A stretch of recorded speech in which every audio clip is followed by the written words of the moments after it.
ఏ ధర్నా చౌక్లో పుట్టి పెరిగిన మీ పార్టీ ఆ ధర్నా చౌక్ను మూసేస్తే నేను వచ్చిన వెంబడే ధర్నా చౌక్ తెరిచి ప్రజలు ఏం నిరసన తెలిపినరో నేను తెలుసుకోవాలనుకుంటున్నా.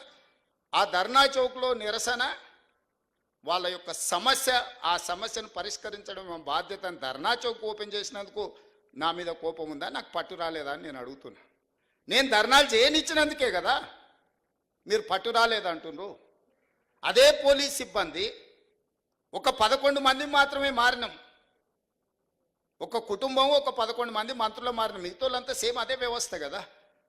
కేసీఆర్, కేటీఆర్, హరీష్ రావు, దయాకర్ రావు ఇట్లాంటి మంత్రులు మారినరు. రేవంత్ రెడ్డి, సీతక్క, లేకపోతే బట్టి విక్రమార్క గారు, శ్రీధర్ బాబు గారు, మా 11 మందిమే కదా మారింది తెలంగాణ రాష్ట్రంలో.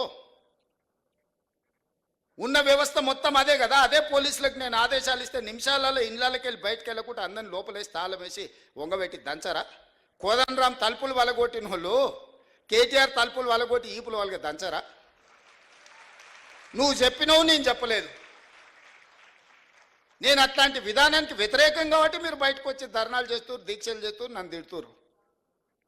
ఆనాడు నువ్వు ఆదేశాలు ఇస్తే కోదండరాం గారు తలుపులు బద్దలు కొట్టిన పోలీసులు నీ ఈపులు పక్కన వలగొట్టారా మేము చెప్తే? ఆ విధానానికి మేము వ్యతిరేకము.